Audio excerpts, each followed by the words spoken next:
Good afternoon. We were discussing the circulating water systems as a part of components of power plants. As I mentioned in the previous class that the heat rejection by a power plant is about one third is converted and two thirds is rejected. So therefore, you need to have a high rejection system. That's what here I mentioned, about 1.5 to 3 times the useful energy is rejected. The QR is important here. As you know that the heat engine, if you look at the power plant, here W, Q1 and then Q2. This Q2 is almost this 3 times the work of the work produced by the power plant. So, there are different types of circulating water, because this heat rejection is generally in a condenser, and that condenser heat needs to be rejected into the atmosphere. So, there are several types of circulating water system. This is called once through, closed loop system, and combination of both the system, closed loop and once through. The once through system is the heat is taken from the condenser and rejected directly into the atmosphere wherever the water bodies are there. The water is taken from natural body of water such as lake or ocean, pumped through the condenser where the heat and then discharged back into the source. So, you have this power plant Rankine cycle here. So, you have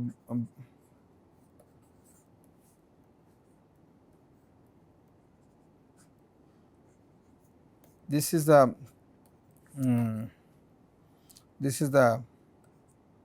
boiler and this turbine and pump and condenser. This condenser water where you are rejecting almost Q2 here, this you bring the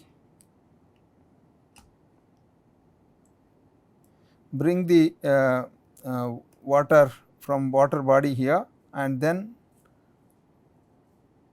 you can circulate like this and then reject here into the water body. So, this is called once through. So, water is taken and then rejected into the water body. Mainly this is applicable when you have a large scale of water body. This water body is like ocean or sea, then you can reject that into the atmosphere. But again there is a thermal discharge, this delta T is important here, that is called once through. So, once through looks like this here. I am showing only this part here, this part of that is shown here. You see that steam comes from the boiler and then it is expanded in these two turbines. These are turbines here, these turbines, and then after expansion goes to the condenser, and then the working fluid gets condensed and goes back to the boiler here. Okay. So, you have a boiler here, boiler. So, this condenser, whatever heat is rejected here Q2, this Q2 can be rejected through another water by circulating another water, take this water from the water body and then supply to this and reject back into this, and it is taken at T1 and then it rejected at T1 plus R. So, R is actually is nothing but the delta T. So, R is the called range means this. So, then when you take the North Chennai thermal power plant, so what they do is they take water from the Bay of Bengal for upstream and reject into the downstream. Okay. After getting this R range, that means delta T, and this range should not be more than 5 to 10 degrees, otherwise it will affect the marine life. So, therefore, that is an important thing. But in some cases this is only possible when you have a small quantity of water. See this now you are taking water from upstream and rejecting into the downstream, this one. When you are rejecting into the downstream, what happens is this is the surface water. How do you reject? You cannot just dump into the water body. So, therefore, it needs to be rejected either at the surface or at the inside here, or we put a diffuser, like diffuser means it will expand in a longer range. So, therefore, there are three methods of discharge here, that is surface discharge, where on the surface of the water, and submerged means keep slightly inside the water, and diffuser is through nozzle, so that the water mixing happens. This is called once through type of system. But then this what happens is, you have to send large volumes of the water, because the Q2 is much higher and the delta T is very small. So, therefore, you have to circulate large amount of the water, but then it may not be very attractive. So, therefore, we have to go for closed loop system, where there is no water discharge into the atmosphere, or rather it is only the heat. So, here this water is taken from the condenser, passed through the cooling devices and send it back. See here, instead of this taking from this here, and you have this one, you take taken water from here, maybe you instead of water body here, you take from some water reservoir and pump here and bring it back to this, but before that you have to reject here. So, that is called closed loop system, where there is no this one. So, therefore, just now I mentioned the reservoir is placed in between cooling device and the condenser, and there are this natural body of water is necessary to supply the because what happens is this water is taken and some part will gets evaporated. So, therefore, you put some additional water here, which is called makeup water. So, that is the makeup water is required here in this case to replace the water lost by the evaporation. Okay. And there are different types of devices which are used for rejecting the heat into the atmosphere, are cooling towers, and then spray ponds, spray canals, cooling lakes. So, these are some of the cooling devices. How do we do in a closed loop? It is like this. You can see that instead of take water and put it here and fill this, and from this it goes to the condenser and picks up. This is a two pass, it goes like this, and it is a shell and tube heat exchanger. It goes into the back here in this cooling tower, where the heat is rejected by various devices, and the heat is lost to the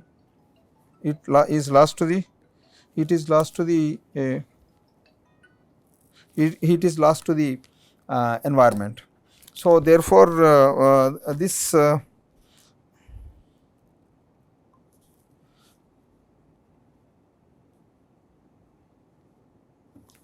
heat is lost to the environment.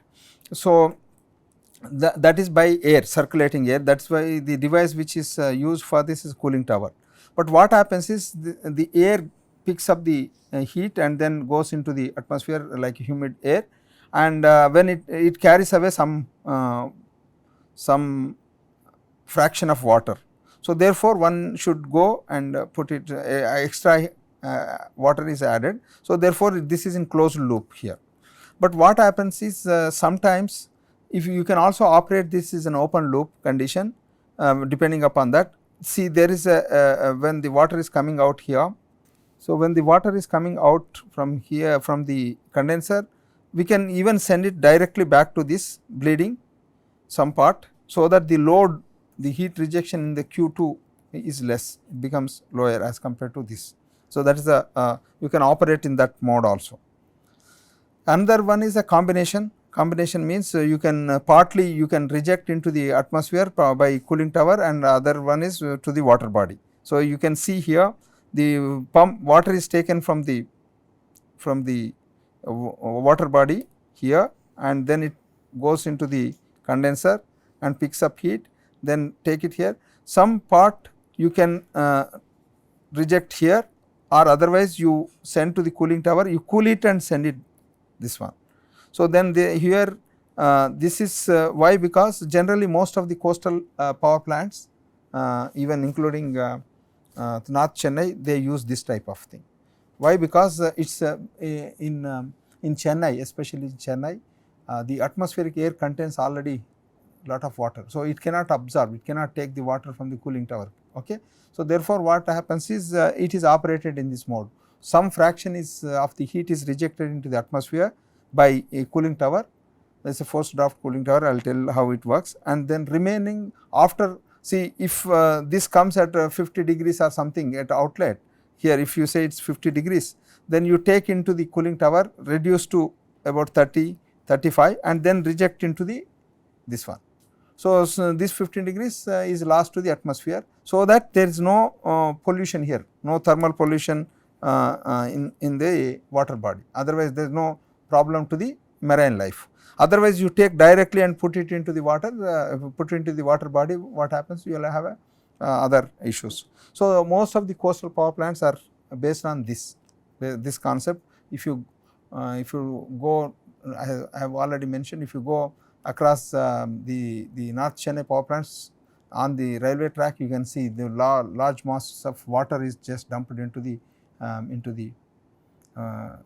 Bay of Bengal. So, this is the approach, because partially you reject into the atmosphere, remaining into the water body.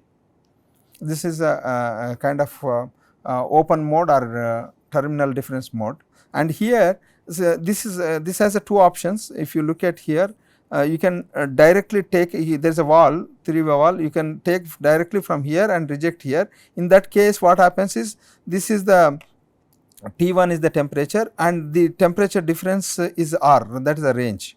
But since if you directly reject, this will become range, but if you reject some part into the atmosphere and go into the other side, rest is rejected, then it is called TTD, terminal temperature difference. Okay, that is the difference.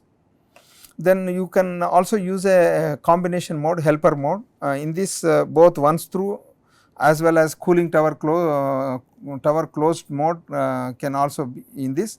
The range is given by the temperature rise across the condenser, which I have mentioned here. If this is T1 and this is T2, and R is equal to T2 minus T1. So, T1 is the fluid which is coming from the water body, and after it picks up the heat, the temperature reaches to T2.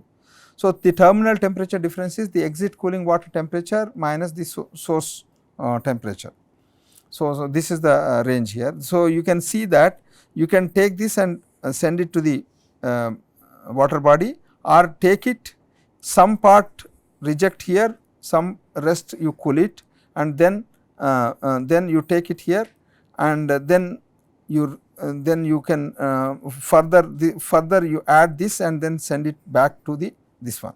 So, what happens in the previous case, whatever this cold water is directly dropped into the water body, but whereas this is recirculated here, this is brought back to this is called helper mode, because if you do like that, there is a water conservation, water is saved, otherwise it is there. Then the circulating system is mainly composed of number of components, apart from the condenser and cooling devices. There are other things like intake structure from the lake, how you take, see how do you take this here, this is an intake structure, how you take water from that, because there are large volumes of water. So, therefore, how do you take that is important here.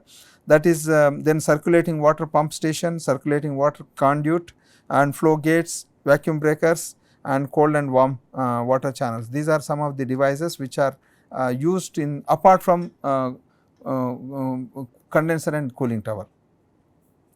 Then we will discuss the most important part is this, how do we, this is called cooling tower, how it is operated, how because as I mentioned that in case of coastal based power plants, it does not pick up much heat. So, therefore, it is rejected into the atmosphere water body by small part rejecting into the atmosphere.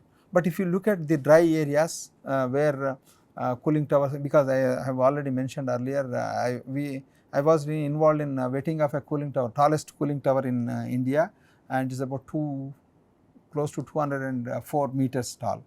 For example, if a power plant is located in dry areas, dry means inland, or like for example, even very dry places like Rajasthan, there what happens is the heat only needs to be rejected into the atmosphere, because there the humidity levels are low. So, therefore, it can pick up, and there may not be any water also. You do not have water, you cannot find a water body where you can reject the heat into the atmosphere. Then in such case, the cooling tower plays a major role. Then the design of cooling tower is very important, whether you go for perhaps you have seen for air conditioning cooling towers, and where it is challenging because the large amount of heat is rejected into the atmosphere, 2/3. So, therefore, whether you reject into the atmosphere or by direct method or indirect method, how do you do it is important. So, I do not know whether you have seen power plants. This power plants, this is a typical nuclear power plant where you can see the heat is rejected here. This is the cooling tower, okay, and this is a chimney, and you can compare stack and this one. So, the difference, there is a chimney and there is a tower, okay. So, difference between these two is as I mentioned that the cooling tower is the diameter is a hyperbolic structure, the height to the diameter of this you can see it is almost very small. If you do d by h is in the order of 0.5 or something like that, or 0.3, depends on this 0.35. Whereas this stack you see that this is very tall and the diameter is very small. So, therefore, here height to d by h is very small in this case. So, this is the cooling tower where the heat is rejected into the atmosphere and it is going out into this. So, design of this is very important because the thermal pollution is generated by the otherwise this heat is goes into the water body and it creates thermal pollution. So, the thermal pollution can be reduced or rejected by sending it to the atmosphere. So, there are many plants like refrigeration cycle, chemical process, heat to be discharged is very important, and then environmental point of view it is necessary to cool hot water before it discharged and are recycled, because it needs to be cooled because you have to pump back to that. The most commonly accomplished is by cooling tower, and the using cold water and power plant can significantly reduce the heating load on this one, and the condenser is more important item in this case similar to that. Then actually the cooling towers are mainly used to evaporate the condensation based on evaporative condensation and exchange sensible heat, because see it is a heat exchanger, direct contact of heat exchanger. I will show you this is a hyperbolic cooling tower. The water is sprayed here, hot warm water, and then it falls back here and the air goes in the all the directions, and then the water is sprayed in the air. It is a direct type of heat exchanger because the water is sprayed into the air and the air picks up that. You have seen this is a water vapor, how this is all water vapor. The water is picked from the hot water by air. So, therefore, this is a general description because I am not going to this and this is based on the evaporative cooling and mainly sensible heat, and these two fluids are mixed, air and water. That is why it is latent heat of vaporization plays an important role. The cooling effect is mainly accomplished by transforming some part of the liquid into the vapor, and therefore, you need to add some makeup water here. So, therefore, mainly there are two parts as far as the heat transfer is concerned. 25% of the sensible heat transfer is taken place in this, whereas rest is evaporative cooling. So, therefore, this is a cooling device which transfer large quantities of heat from the mass transfer to other. The cooling towers they significantly reduce water demand, otherwise if it is open system you need to pump lot of water. So, reduction of thermal solution, but limitation is it requires large capital and operational cost, and also requires land area, large land area, and there is a possibility of water and noise and scenic pollution here because of that. There are different types of cooling towers. Classification is a wet cooling tower. Wet means wet cooling tower means here wet means you the air is direct contact with the water sprayed here, and then it goes back to the condenser here. You have a condenser here, it goes here and comes back into this is a condenser. So, this is called direct type. whereas you because if you have a direct type, lot of mass of water is lost to the environment by this air carries away the lot of mass of water. Then what happens is, where you have a water scarcity like Rajasthan area, there it is difficult to lose, because this is somewhere 3 to 8% of the mass lost every time. So, this replenishment of this, or adding makeup water here by 3 to 5, that is a huge amount. So, in where the dry areas the water is scarce. So, in such case you go for uh,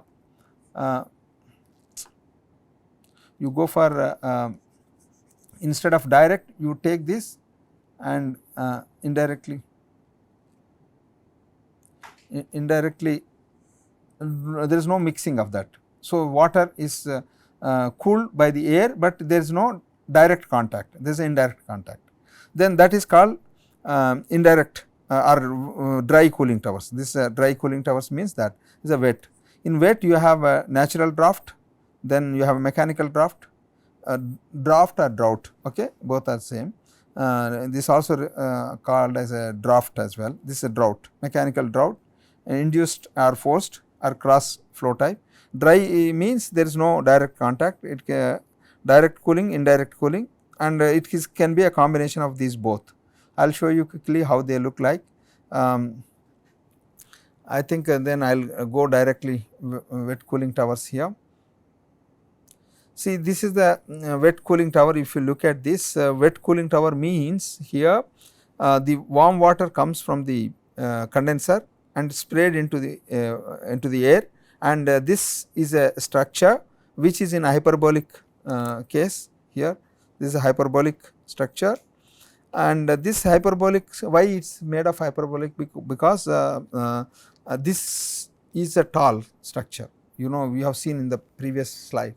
When there can be a huge wind loads structural, because the cantilever, you have seen this, it is like a building skyscraper where it is projected from this ground. So, wind speeds are higher at a higher altitude. So, therefore, there is a huge force acting on on the tower, that may result in bending forces. So, therefore, in order to have a safe structural stability, it is made hyperbolic, so that the air goes smooth around that. So, that is why the structural is stable. And another thing is, another important advantage with this is, one is structural stable, and it also, because the shape is of the cooling tower is such a way that when you spray water here and the air tries to move up faster because of the nozzle effect. Okay. Those are the two objectives here of this, and it is a the driving force, why air should move from here bottom to top, because of the pressure difference from pressure here and pressure here, this P1 P2. So, this P1 P2 is you know, you go at a higher altitude, the pressure is low. So, this pressure difference drives the air to move up, okay, apart from the structural configuration.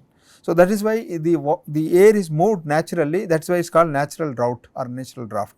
Then another, in contrast to that, you can have a fan here and also lift it up, that is a induced draft, okay, or you can have a fan here. So, then what happens is, when you water sprays here, water droplets fall here and air moves up here, and due to that the water gets cooled, and the cooled water goes back to the condenser.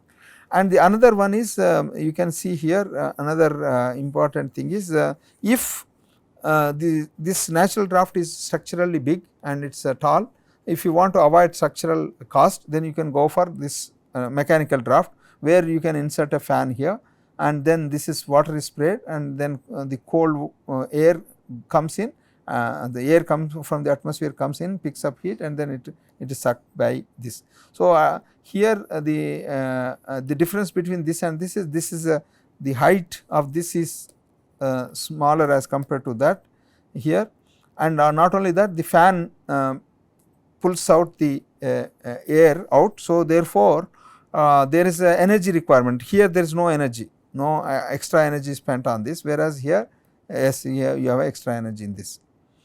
What is that pressure drop?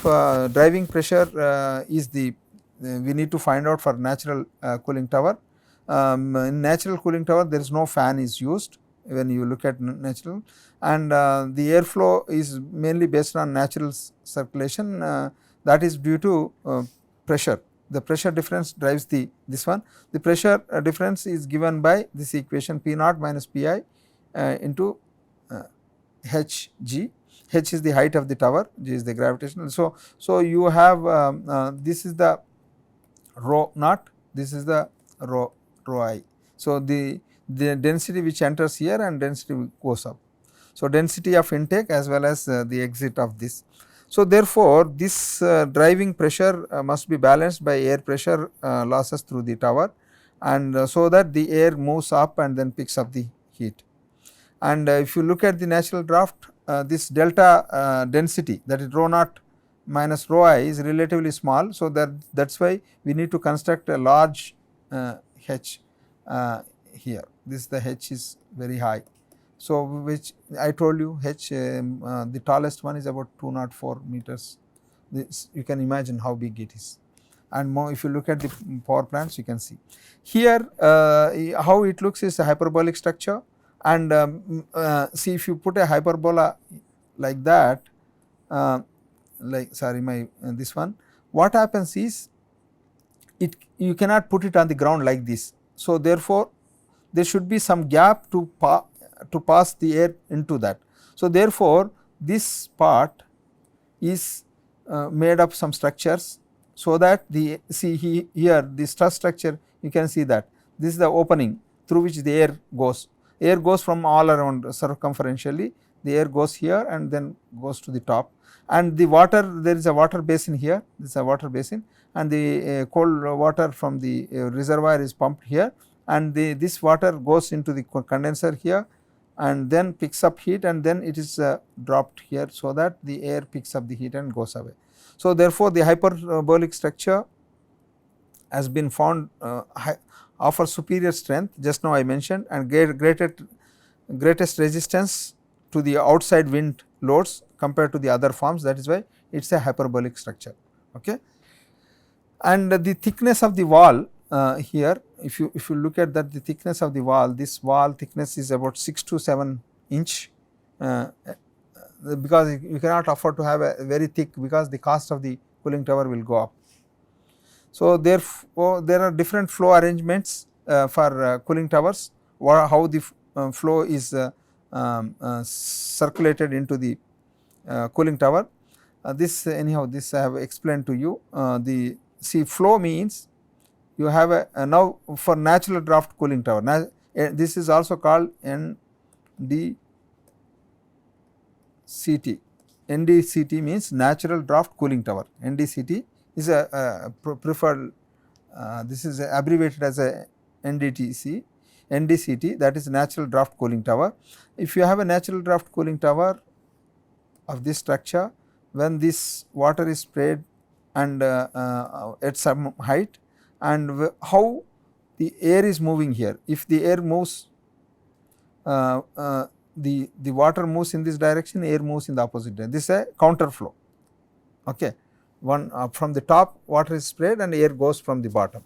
So, but the orientation, if you put the orientation the other side, you take water here and put water in the opposite side, and the air goes in this way. What happens? The direction of water is also in this direction, and the flow direction also in this direction. So therefore it is called co-flow. But what happens is, you can also have cross flows. Cross flows means you have this, and the cool water, there is a mechanism here, the air goes in this side and the water is sprayed here on the surface. So therefore the water is in this direction, air is in the perpendicular to that, that is called cross flow type. So therefore there are various methods by which you can see that the forced draft, cross flow, wet cooling tower, natural draft, counter flow, wet cooling tower, induced draft. I will explain you what is induced draft, cross flow tower, dry tower, and assisted draft or cross flow wet tower. So, these are this, and mainly which one you have to choose, that depends on various parameters. One is the investment versus maintenance, the other one is maintainability, because the height is very high. So, you have to maintain that. Then the maintainability or height versus the thermodynamic efficiency, the water availability versus power consumption, because in dry places water availability is not much, and you look at that. This is the natural draft cooling tower. Um, so, here if you look at the cross section here, this is the natural draft counter flow counter flow cooling tower. You can see that uh, the the the hot water from the condenser, it will go like this and sprayed here and sprayed here, and the air moves in the counter flow direction. Whereas here in this case, if you look at the top view, if you look at the top view of this, is a circle here, and then you have a bigger circle, and this is the bottom one, and you have another circle here. This is the top one, and this is the bottom of the tower, and this is you have added extra this one. So, this is covered with fills, and the water is sprayed all around this. So, water is sprayed here in this outside the tower, and air moves in the perpendicular direction. That is why it is called cross flow. Cross flow means it is a perpendicular direction. So, then what is the selection criteria for natural draft cooling tower is because natural draft cooling towers are mainly selected for only some cases, you cannot use everywhere, because as I mentioned that in it is difficult to place in a coastal areas where humidity is high. So, the cooling tower in cool and humid climates, low wet bulb temperature, you have studied psychrometry always already, high RH relative humidity. When there is a combination of low wet bulb and high condenser water inlet and outlet temperature, the broad range or long approach. So, in case of heavy winter loads also this can be used. In winter the air is dry. Okay. So, therefore, the cross flow offers less resistance to airflow and allows the higher velocities than counter flow, but they have less efficient. If you look at this, this is a counter flow, this is a counter flow, this is a cross flow. Cross flow offers less resistance as compared to this, but this is less efficient. And natural draft cooling tower generally the counter flow type are most preferred one. Counter flow is most preferred. You can see a typical natural draft cooling towers, how they look like for heat rejection, because as I mentioned that heat rejected is two-thirds the heat supplied. Okay. So, one-third is only converted. So, you have see that there are 4 cooling towers. See this stress is there, no, here you can see the stress where the air goes in. So, therefore, it is this entire hyperbolic concrete structure is supported by a steel support this structure. This is a steel structure which you can see in the bottom, because the air should go all from all the surroundings, and here you have a water spray from the condenser. I will explain you how this, but this what happens is constructing such a tall structure is highly expensive, and if it is not useful for humid climates, then there is no point in going for this. Therefore, this tall structure essentially used to produce delta P, that is the only reason why you are going for such a tall structure. So, but then this will cost, this will also will also cost you more. So, therefore, better what you do is reduce this, reduce the height. Then if you, how do you reduce the height and then create the pressure drop is you put a fan, mechanical. This is no device is in this. So, no extra device. So, that is called mechanical draft cooling towers. Here the air is moved by one or more mechanically driven fans. There is a forced draft and induced draft. Okay. The forced draft you can see here. The forced draft is the air is, this is the cooling tower, and the water is, inlet water is sprayed here, and what happens is the air is pushed from the outside by a fan and then it goes out. Okay. This is the mechanical one. This fan is at the entry. So, therefore, you are pushing the water air into this, that is why it is called forced draft. Whereas, the other way you put here a fan, then it sucks back, that is called induced. So, you can see that this is an induced draft fan. Okay. So, the water goes here and then the water goes from sprayed here and then water comes down. So, therefore, when air moves, air is moving in this direction and water is coming in this direction. Okay. There should be a proper interaction between water and air, otherwise the cooling may not be effective. So, therefore, what happens is the water needs to be sprayed such a way that you have to have a high level of atomization or droplet formation, so that there will be a large surface area. So, this is what this is, it consumes less power when you see what happens is when send cold cold air into that, it is easier, whereas this forced draft induced draft fan will handle both moisture as well as the air. So, therefore, this is subjected to highly corrosive environment. So, therefore, and power requirement for this is also more as compared to this. The other one is the cross flow. So, you look at this difference between cross flow and counter flow. See here the water the air is entered here and then it goes through the some fill material and then the water is sprayed here and the opposite perpendicular direction is the air, it goes out. This is called cross flow, and this is a counter flow because the water is going in this direction and the air is in the opposite direction by a fan here. So, this is what cross flow type system, but what is this is important, what is this important, because air, if you have seen how the moist air is coming out from the cooling tower, because it is makeup water is very important. So, we have to reduce the makeup water. What happens is if there is a cooling tower like that and water is sprayed here, water is sprayed and air is moving in this direction. So, this water droplet should have a proper interaction between the air and this, and then these nozzles have to be made such a way that it is made into small fine droplets. But then how do you do that? Then you have to put a material where it is a matrix, this is called a fill. So, you spray over that by a distributor channel, and so that the air and water is gets interacted within the fill, and so that after that the air humid air goes out. But when humid air goes out, it carries away the water droplets. So, therefore, you put another device here, so that some part of the water is required back, that is called drift. This is called drift eliminator here, you see that. How do we do is it is a change of direction, inertial impaction is the major principle here. This is cross flow in different direction, you see that compared to counter flow. In the previous case you have seen the flow is like this and the water is in this direction.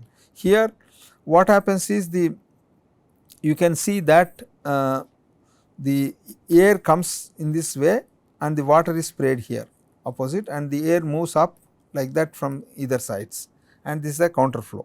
So, then what happens is the air is coming here and there is a drift eliminator, the moist air goes up and the water drops at the down here. This is a called counter flow induced draft here, because this fan is placed on the top of the one as compared to this one. This is a forced draft, this is a induced draft because fan is here. And next is the induced draft cooling towers, mainly mechanical device. See, you look at that, this also power plant, there are 4 cooling tower setups here, you have seen here, and you have seen also this 4 types of cooling towers here, and these are massive structures, whereas these are small structure here. Why? Because this is a mechanical draft, means you have fans over that, so that the draft is created by the fans rather than the natural draft. So, that is why these are called mechanical draft cooling towers, where the draft is created. So, therefore, their height is smaller, and not only that, the energy they require energy, because you have to run the fan. So, you can see that this is induced draft, means you have a cooling tower here, fan is located here, and then it sucks the air. So, therefore, fans are placed in a on the top of that. If you look at any power plant, it looks like that. Then the mechanical draft means how do you induce the draft, whether force it or mechanically you do that. The main advantage this is of these drafts are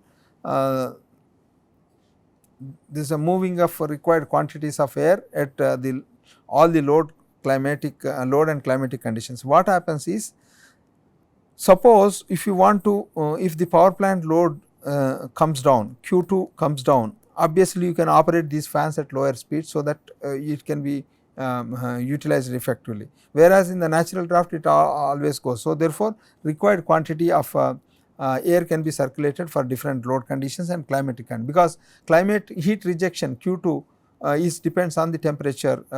See, the efficiency is given by 1 minus T2 by T1. So, this T2 temperature also plays an important role. So, the heat rejection of a power plant in Chennai will be different in the night time as well as the daytime, because the nighttime temperature T2 is different from daytime temperature. So, therefore, that is the important climatic condition, is that the low initial and capital and construction cost, but low physical profile means height is smaller for this, but it requires power consumption, operating maintenance costs are higher, and greater noise because of the fan. Fan rotates. You have seen any cooling tower. See, for example, this new academic sciences block for air conditioning, they put the cooling towers on the top of that. Okay, you look at library, in front of library you have cooling towers for air conditioning. They are dry type of cooling towers. Dry means there is no direct contact of the cooling fluid with the atmosphere. There is an indirect. So, it is called air cooling because water was a problem here earlier. So, this is a hybrid, means, see, as I mentioned that in the previous case here, you have either put a fan like this here, or put a fan on the top here. So, but or natural convection. So, what you do is you reduce the height, some part you do it by natural draft, some part by fans. Okay. So, this is what happens with this 40% of the land area, half of the height can be reduced here. The height, as I mentioned in earlier 204, you are reducing the height, that means there is a structural problems can also eliminated, the cost of the cooling tower comes down. So, they can sometimes you can switch off these fans when you have enough, suppose in winter case the air is dry. So, therefore, it can picks up more moisture from the water, from the air. So, therefore, from air can pick up more moisture. So, therefore, these fans need not be operated. So, therefore, without fan also you can operate this. Then what are the different cooling technologies? The cooling technologies, how do we use, what are the technologies involved in, for example, in a hyperbolic structure, you have that, this is a basin, water basin, okay, and you are spraying water here, and in order to have effective water you put some material, it is a metal matrix. So, that the residence time of the water, because if nothing is there, the water falls freely, so it goes faster, there is a less interaction with the air and water, but you make it more residence time of both water and air, so that you can put another metal matrix or some composite matrix here, so that the air and the water, they have a good interaction. This part is called fill, cooling fill or packing. Then you have to distribute this water on the top also, there is a distributor here, then this is a distributing system. Then once the air goes up, it comes as a moist air, so then it carries away some air. So, what you do is you put another device like this is called mist eliminators. Mist eliminator means when the air comes here, See, air is flowing like this freely up, but if you put an obstruction like this, okay, you put an obstruction, what happens is when air moving is moving with certain velocity, then it is heavier, then it hits and then deflects into that. When it hits, the droplets which are because when you have water droplet, that droplet will fall back and only the air moves to the top. So, that is called, you eliminate the amount of water which is present in the one, that is called drift eliminator. There are different types, this I am not going to discuss this because they are these are general information which I have already spoken, and there are different types of fills here. This fill is different types. You can see this splash type, film type, splash and film type, and combination of those. These are splash means the water is splashed over these methods, splash boards which are made of wooden, these are wooden materials, and or you can go for this composite cell honeycomb structure like this. So, these are used for fill, these are a splash type of fill because then water is sprayed over this and it splashes and this water will have an interaction with the air. So, therefore, the splash boards are mainly serve two functions. One is to break the large water droplets into smaller ones and thus increasing the water to air surface area, and also it slows the fall of water droplets and then increases the water residence time, which I have already explained. Either you increase the residence time or you have a make it small tiny atomization, you make it smaller droplets, so that. But disadvantage is large volume is required to break up the water flow and also necessitate large tower because it needs large volume. Splash then generally they tend to produce more carry over than the other types of fills. Carry means in spite of when you are impaction, then what happens, there is water movement also. So, the material of construction either treated timber or red wood, or these are wood materials here. You can also films like this.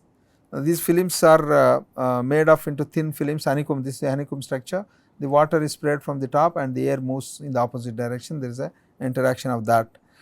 These are that type, and they have their own advantages and limitations here because here they carry over water droplets into the atmosphere, gets reduced, but they have higher air velocity. So, therefore, you need to spend more energy for that.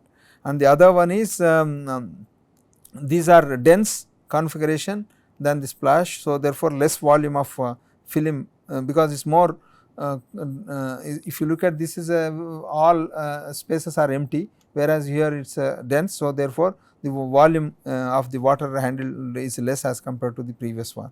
But the disadvantage, it requires large amount of fan and fouling. Fouling means scaling is also another important. So, therefore, plastic or timbers are used in these cases. Then next is a water distribution system. The water distribution is you have again I am using with reference to hyperbolic cooling tower. You have a fill here which is a honeycomb structure, then you have nozzle spray here, but then if nozzle the spray water is sprayed over this and there is a possibility of short circuiting. Short circuiting means the water can directly go into this and it may not spread laterally. So, in order to have a lateral spread, you have to have a distributor on the top.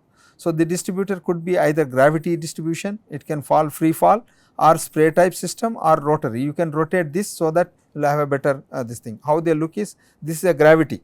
What you do is, instead of putting this spraying directly, this there is a spray here, indirectly instead of spraying directly, you put a reservoir here, water goes into that like this, and then there are several orifices through which, instead of nozzle, one direct nozzle, there are several orifices. This is a basin through which the water is water falls down because of the gravity. That is why it is called gravity distributing system. Okay, you have seen this, and then here below that you have a fill and the air comes like this, air goes like this in the opposite direction. Another one is the spray type. You have a complete, it is encased and there is a network of main header and there are connecting networks like that, and the sprays are added here. This is a spray type, and the spray looks like this here. This each spray looks like this, so that there is a smaller droplet, and then this is it is a counter flow, it flows down and then air goes up. Another way is rotary distributing system. It is a, see here the water comes here and it goes into the basin, but what happens is this is stationary, but what you do is you connect, this is a spray type. Okay. This, there is a pipe which carries water, and this is a fill. What happens, this it rotates in this direction. So, the water sprays in this, if there is a this is a circular one, and at the circle at the center you have this arm, and this is a fill, complete fill. This arm, the water goes into this and then it goes, and this arm distributes all around circles, so that the it goes, maybe you can put another arm here, then this is the one, this is the arm, one arm here. This is called rotary because it is rotating. Okay. There are two arms here. It is rotated very slow to 25 to 30 rpm. Then drift eliminator. Drift eliminator is important. Actually, this I will explain you whatever it is written. Anyhow, I am giving this. The drift eliminator means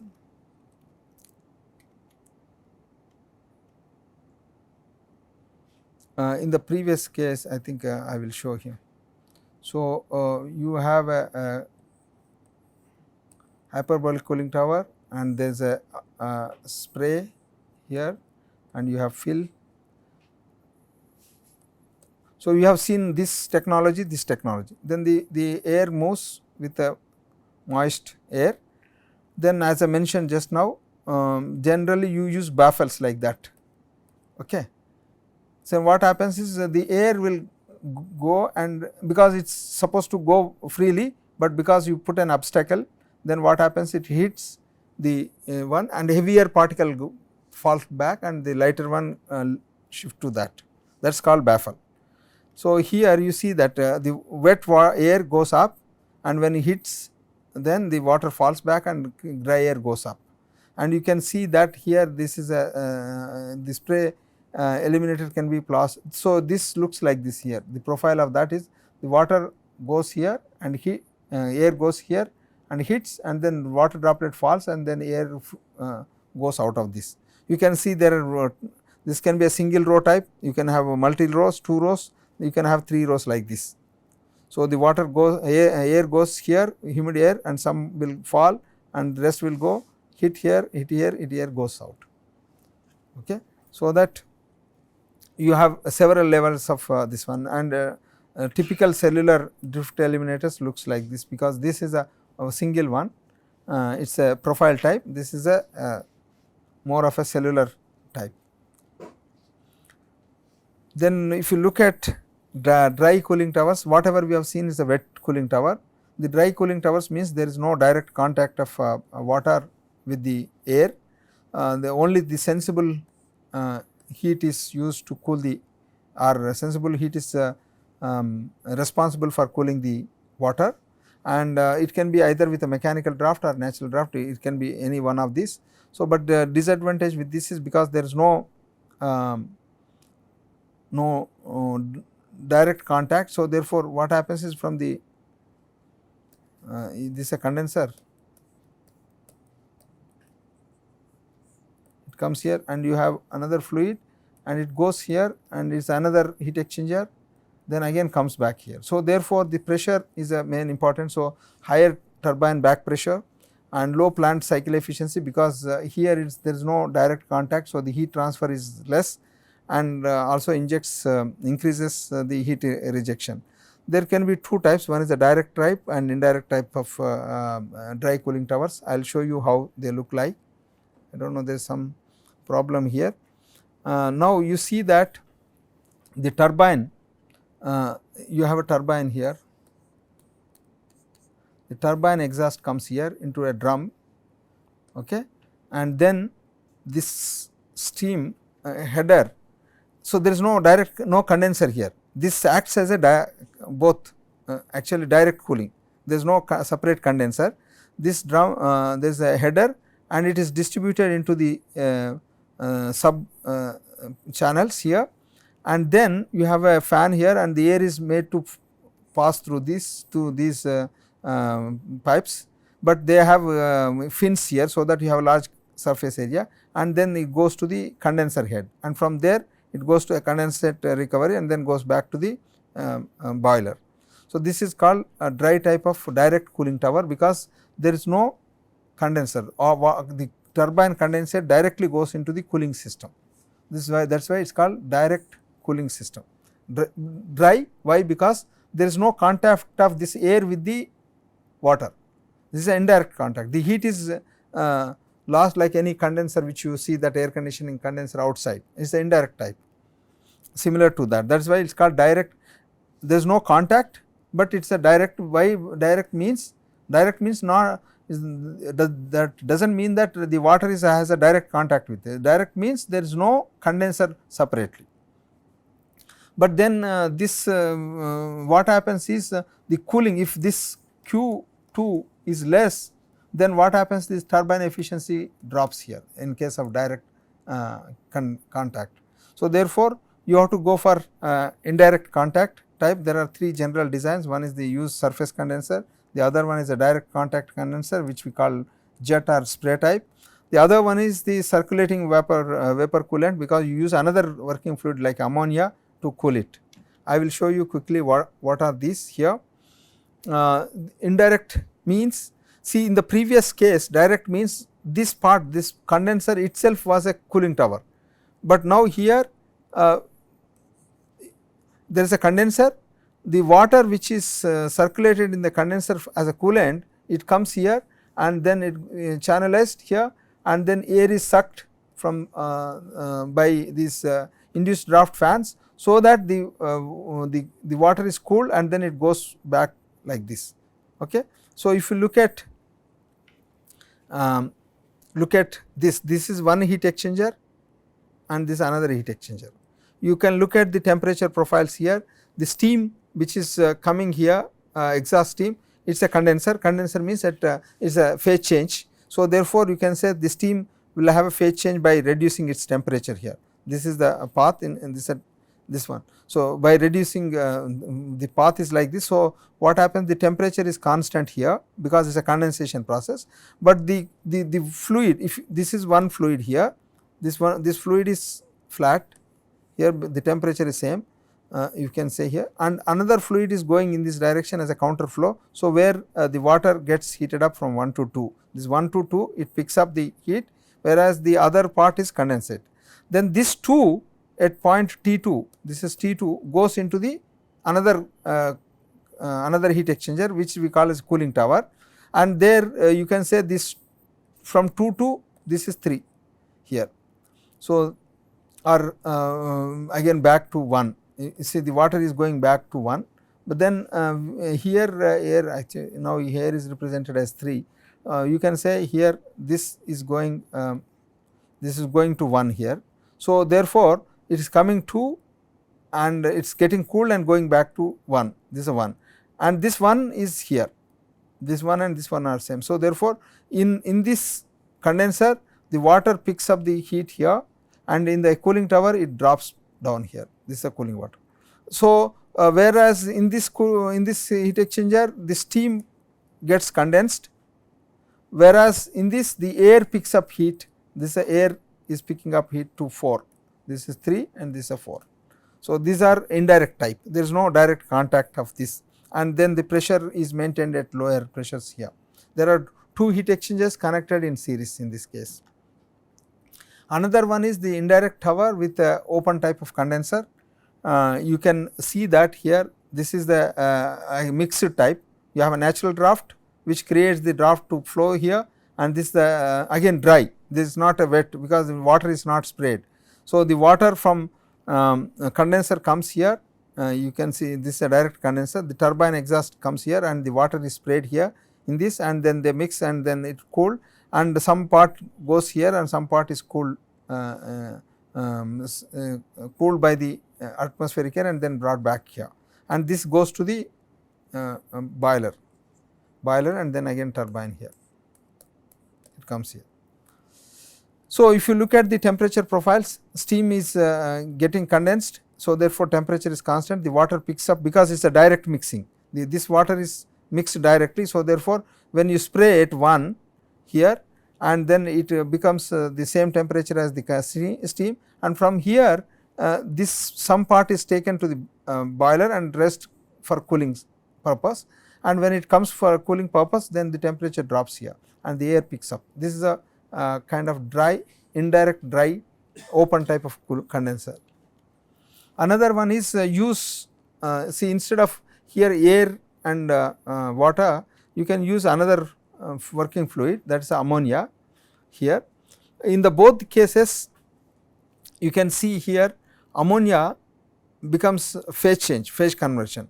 So, the steam, this is a condenser where instead of circulating water you circulate ammonia like this liquid, and ammonia is also liquid, and the steam, exhaust steam converts into liquid. So, therefore, the steam becomes liquid, whereas the ammonia which is liquid becomes vapor, but this 1 to 2 ammonia is becoming liquid to vapor, whereas steam is becoming liquid vapor to liquid, and then same take this at 2 and cool it. So, therefore, then again vapor becomes liquid by air cooling, you can see that here. So, it becomes ammonia becomes 1 to 2, and then what happens is the air is picks up, the air picks like this. So, therefore, essentially the ammonia liquid to vapor, vapor to liquid. In one heat exchanger it becomes liquid to vapor, another liquid vapor to liquid. So, therefore, this is the another important thing. So, it is the advantage with this is it reduces the size and low power requirement. So, it is more effective, but again ammonia leakage and other problems will come. So, therefore, those are the other problems here. This is a wet dry cooling tower, because it is a combination of both, some part of the wet and some part is dry. This is a combination of this air flows into this is a dry, and whereas then after that it is sprayed here. So, initially it will be wet, and after that it is a dry. It has its own advantages and limitations, mainly it requires less energy and also less height here, and there is a less recirculation and so on. This is the comparison which I have already explained. What are the considered location, material of construction, initial investment, operating and maintenance cost, recirculation or fogging application, these are there, and this is the comparison between mechanical, which I have already explained to you, but this is a summary of that. I do not know whether this I hope all of you have studied psychrometry, all are mechanical engineering, is not it? You have studied. So, now see in a very dry cooling tower, design of dry cooling tower, wet cooling tower is important. So, therefore, if you look at where is the space. So, I will see this is a heat exchanger, this length versus temperature. So, the water from the condenser gets cooled, and the air which is this temperature of the water coming down, and you have a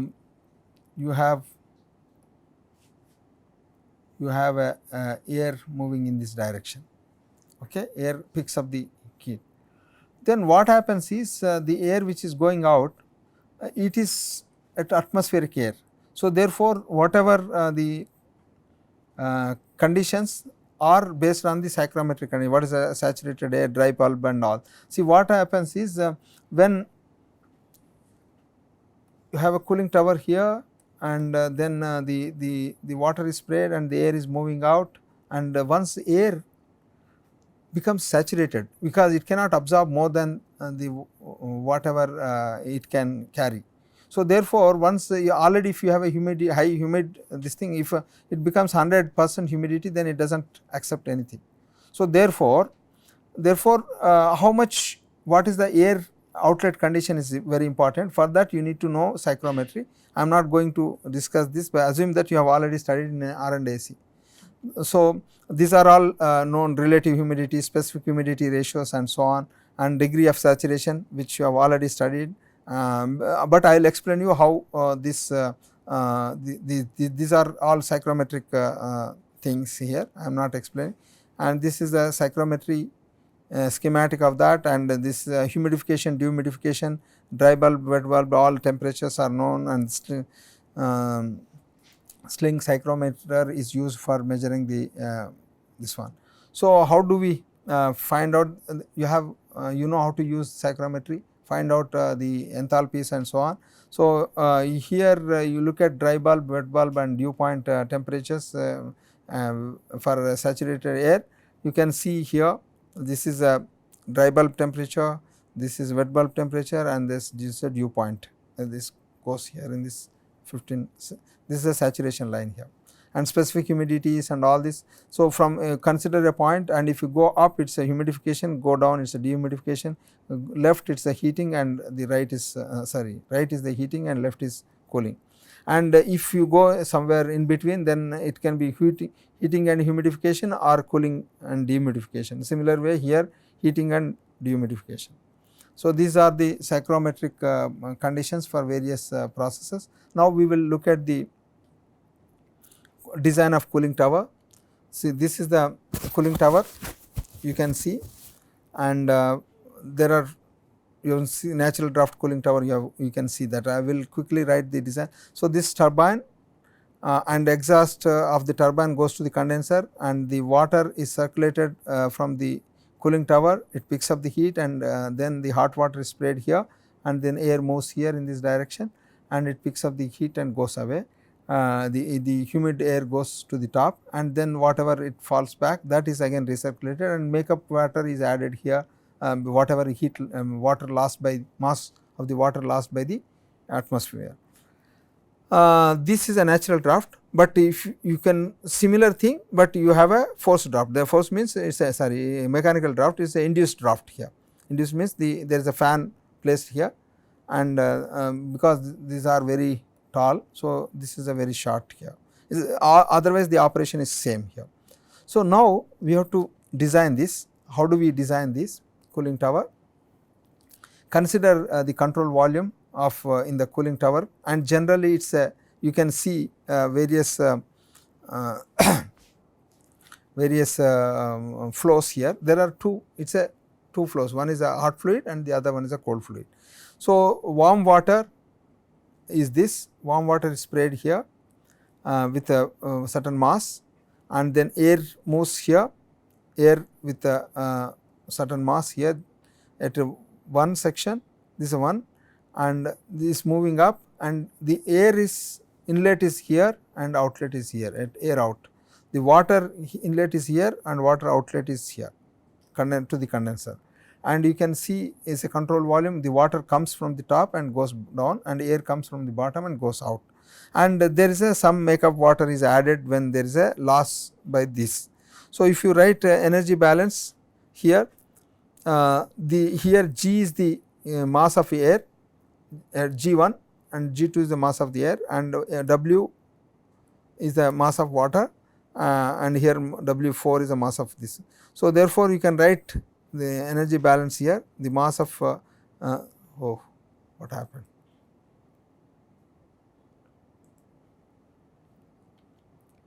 So, the whatever heat lost by the water is equivalent to heat gained by the air. This is energy balance, heat is transferred from here to here. Okay. So, if you write energy balance here, G1 H1, this is H1 is the enthalpy of the air, plus W3, this is the one which is, if you look at this, the air is coming in and water is coming here, should be equal to the air out and this. So, mass of this enthalpy plus mass of this and enthalpy, this plus this is equal to mass of this and enthalpy into mass of this. That is a simple energy balance. So, therefore, the the energy of air entering plus energy of water entering is equal to water leaving and water energy air leaving. That is a simple energy balance here. Then it is the same which I have written, but what happens is then when you have only ordinary this, but you have this makeup water is also added here x. Okay. So, therefore, this side you have another parameter here. Okay. So, now it can be rewritten here, this is a this side you have plus 1, this that is a plus added here, mass of x, makeup water is x and enthalpy of water is HW. So, then this x is the makeup water supplied to replenish the evaporation losses. So, therefore, that is generally be given by the mass of the air into the humidity ratios, specific humidity here, specific humidity of whatever makeup water x is added is equal to the mass of water in the air at the inlet and mass of air in the outlet. So, this difference will give you the amount of water which need to be added in the makeup water. So, that is given by this and it is in terms of that. Then energy balance can be rewritten this, if you substitute this x here, then you can write this WC H3 minus H4 HW4 is equal to G into H2 minus H1 plus this G into W. This is actually specific humidity is defined as omega, I think omega. So, therefore, this is omega 2 minus omega 1. Then we are defining the range, that is the difference between the hot water temperature and the cold water temperature. That means this T3, this is T4. So, the range means the amount of cooling by the air is defined as the temperature difference between these two. Okay. So, essentially this temperature T4 gives the how much temperature you can cool down from T2 to T3. So, this is the range. See, especially it is if you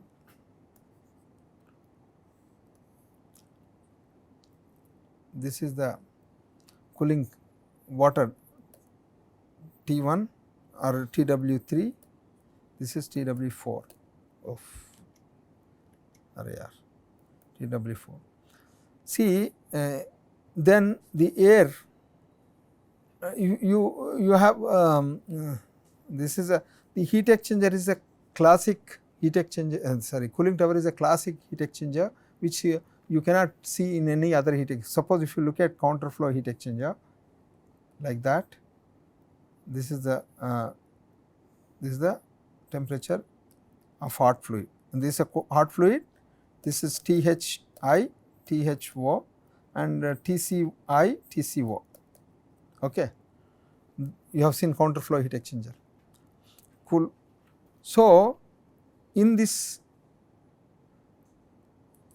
can this be like this? Can this be the outlet temperature of the water, can it be less than the inlet temperature of the cold fluid?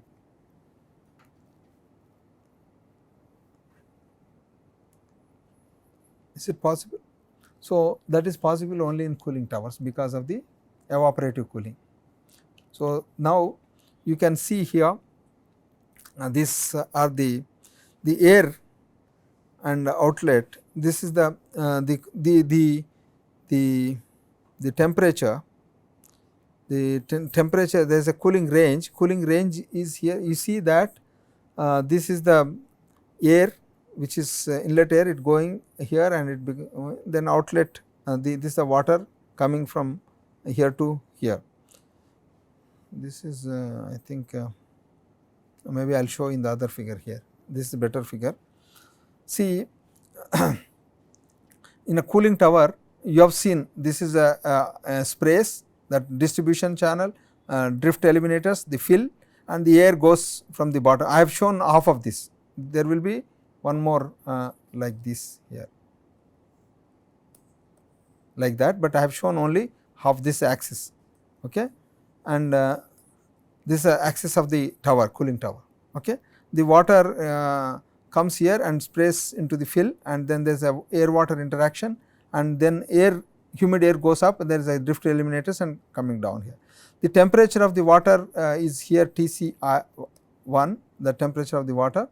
Then this water, inlet water goes down here, it becomes cooler here. Then the hot fluid, the water, sorry, the air goes here and then picks up here. The difference between the inlet temperature of the water to that of the air is the delta T exit, and here you have a temperature difference here. There is a temperature of the water at the exit is Tc2, but the water wet bulb temperature is Twb. The difference between temperature of the water to the wet bulb temperature is called approach, okay. And the Tc1 minus Tc2, that is called range. Range means there are two words. Approach means the exit water temperature with respect to exit water temperature, what is the wet bulb temperature of that, then it is called approach. So, now you see that in a heat exchanger, this actually it is tilted in the other way around. Just now I have drawn here, this is the water temperature, it is lower than the you see that the water temperature is lower than the inlet temperature of the air, okay, because of the wet bulb temperature. So, ideally the water exit temperature can reach to the wet bulb temperature, but whereas this air is the dry bulb temperature, the air which is entering is the dry bulb temperature and it can go up to wet bulb temperature. So, therefore, as you cool till to the wet bulb temperature, it is better, but then this approach should be minimum and the range should be higher. The range means you should reduce the temperature and it should go close to the wet bulb temperature. So, this is the range. Range is inlet water temperature minus the outlet water temperature. That is the range which you wanted to go for. That is called cooling range. I hope you understood now what is that. Then the tower efficiency is given by this tower efficiency is what is the tower efficiency? You have seen heat exchanger efficiencies, no? So, this cooling tower efficiency is the water temperature, inlet water temperature minus outlet, this is the range by, see how do you define, is actually the temperature, this is a Tc in and out, Tci minus Tc out is the range, this is the actual cooling. What is the maximum cooling that can happen is this Tc2 can go up to Tw. So, therefore, it can ideally it should be like this. So, therefore, ratio of this to the ratio of this. So, therefore, this Tci minus Tc plus the range, this plus approach here. So, it is essentially this is R plus approach, okay. That is the efficiency here. This is the approach, delta A is the approach. So, R is the range, inlet minus outlet by inlet minus the wet bulb temperature, that is called this one. So, therefore, essentially that is why the temperature you can see here it is below, that is the heat exchanger this thing, but it goes to if it goes to wet bulb temperature you will have a 100% efficiency. So, this range, if this approach is 0 then it will become 1, efficiency becomes 1, okay. That means the outlet temperature of the water is equivalent to the wet bulb temperature, then it becomes a 100% efficiency, that is what I mentioned here,